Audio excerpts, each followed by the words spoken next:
I just fight real fighters. The truth is these sports-washing, shady characters are paying you hundreds of millions of dollars to stop our fight from happening, and you're screwing over all your Mexican fans. Canelo Alvarez just shut down JakePaul on his Instagram Live, making it clear that Jake's usual delusions had gotten the best of him again. As expected, Jake is already spiraling after hyping up a fight that Canelo never even considered because, why would he? Canelo is busy defending world titles, not entertaining a YouTuber who treats boxing like a side hobby. He wants to fight Canelo. I'm just saying, what do you...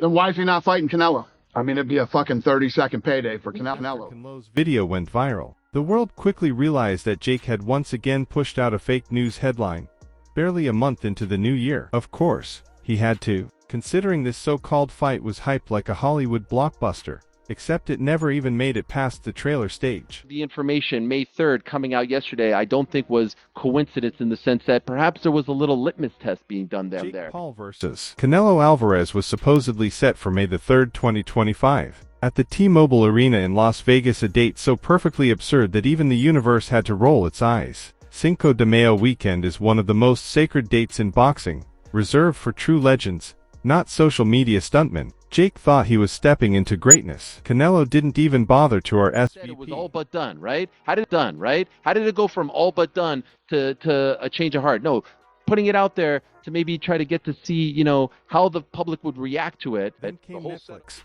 barging into the boxing world, like it had just discovered the sport. Its first major boxing event, backed by big money, big marketing, and big exposure. The only problem, no one could figure out who was actually funding this circus. Reports swirled about a $100 million plus offer for Canelo, but let's be real, where was that money even coming from? Netflix, a mystery billionaire, some unknown Saudi investor. The whole thing felt like a plot twist no one saw coming. JakePaul's made a lot of noise. Especially last week. Do you take any notice of him? Who? JakePaul. Take any notice of him? The team. The entire setup felt sketchy, pointless, and about as credible as a JakePaul boxing masterclass. But the biggest red flag, the weight difference. Canelo, a dominant 168 lb super middleweight, had spent years dismantling elite fighters in his division. Meanwhile, JakePaul, a 200 lb cruiserweight, had built his record against retired MMA fighters and washed-up boxers. That's a 32 lb gap, practically the boxing equivalent of an elephant fighting a cheetah, two completely different species, playing to entirely different games. Done until it is absolute. Last week, did Canelo even notice, who, that was pretty much his response? Jake kept repeating the same lines, 2 years, that team, but the reality was clear. Either he wanted Canelo to pack on weight and slow down, or he was trying to convince the world this was a fair fight. Either way, it reeked of desperation. But, of course, the media circus ate it up. ESPN, the ring, even Eddie Hearn, everyone speculated that it was real. Meanwhile, the only two people who actually mattered, Canelo and Jake's own promotion, MVP, stayed completely silent. I'm thinking about is why you guys asking me for that, especially fight, JakePaul, please. No contracts, no official announcements, just a flood of clickbait headlines that played perfectly into JakePaul's hands. But then, the cracks started to show. If Jake truly believed this fight was real, he was drowning in denial. Canelo never entertained the idea, not even for a second. Every time Jake's name came up, Canelo didn't just brush it off, he laughed. And not just any laugh, but the kind you give when a toddler confidently challenges you to a push-up Maybe in contest. 2 years we can talk, but Because I think some people would love you for knocking him out. maybe. Yeah, you're right. Here's the reality. Canelo doesn't chase gimmicks for a paycheck. He makes $40 million or more per fight facing elite-level boxers. He doesn't need to step into the ring with a social media prankster in gloves to get paid. His name alone sells out arenas, and his fights generate millions. Meanwhile, JakePaul relies on big names just to keep himself relevant in the conversation. This tweet, Turki Alalshikh himself, he says, "Don't mess with the lion." 4 fights for Canelo with Riyadh season. The deal is done. A lion doesn't lose sleep over the opinion of a sheep. Fear the lion, not the judge. And that's where the *Butterbean problem kicks in. Remember Butterbean, the fan favorite novelty fighter, who looked unstoppable until he finally faced real competition. That's Jake Paul in 2024. As long as he was knocking out retired UFC grandpas, the illusion held. But then he fought Tommy Fury, a boxer his own size, and lost. No hype, no mystery, just cold, hard reality. Jake Paul wasn't untouchable. He wasn't a threat, he was just another guy using boxing for clout. Meanwhile, Canelo was operating on an entirely different level. While Jake was yelling into his phone about fantasy matchups, Canelo was out here securing a four-fight mega deal with Riyadh Season, more money, more prestige, and bigger fights than anything Jake could dream of. A tweet from Turki Alalshikh himself made it clear.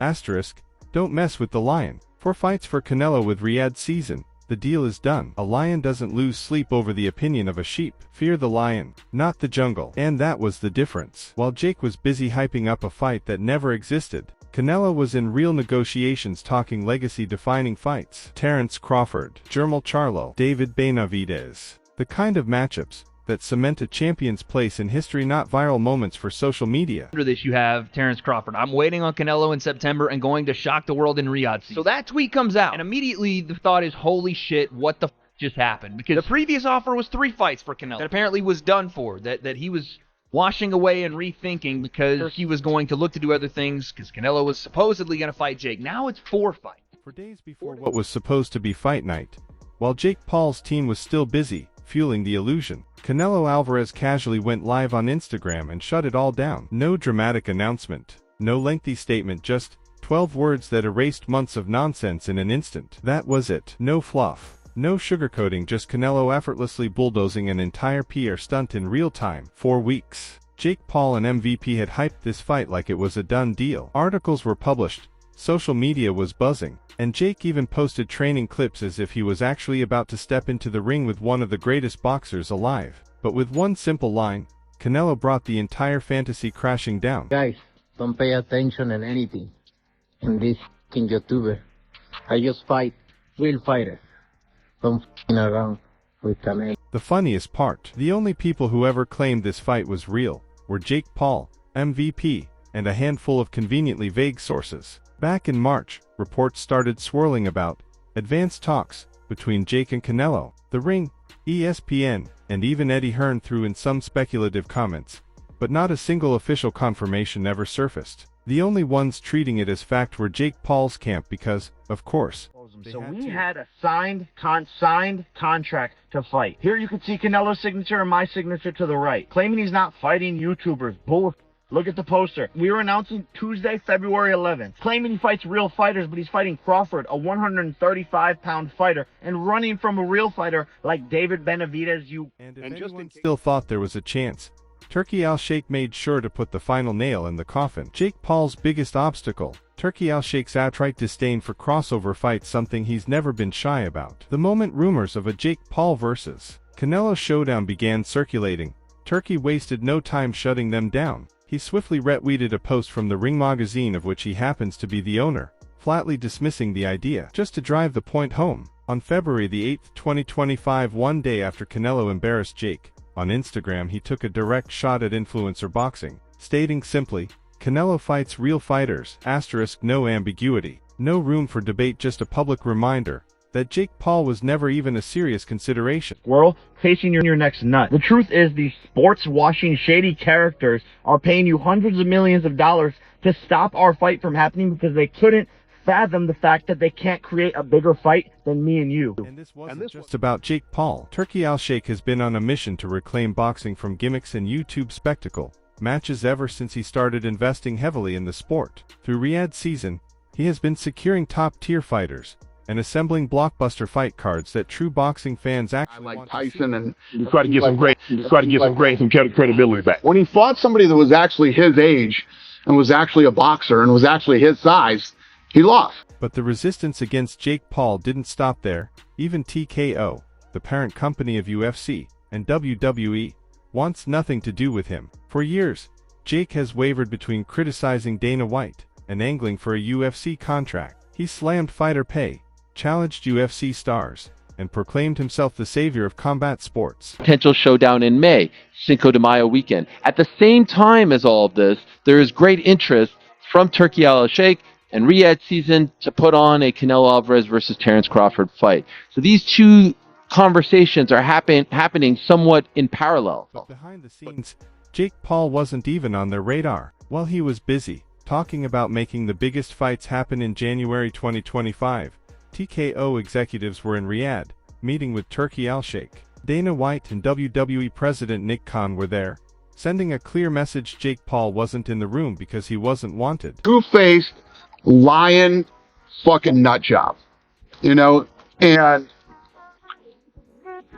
yeah, me and Oscar are never cool. The UFC and WWE have a strong relationship with Riyadh season, expanding globally, securing major partnerships, and working with the real power players in combat sports. Meanwhile, Jake Paul built his entire brand on attacking Dana White and the UFC. But now, as boxing's center of gravity shifts towards Saudi Arabia, he's beginning to realize that his antics don't hold any weight with the people who actually call the shots. Standing is, as far as MVP is concerned, they didn't really care about the Terence Crawford fight. One fight's happening in May, one fight is scheduled to happen in September.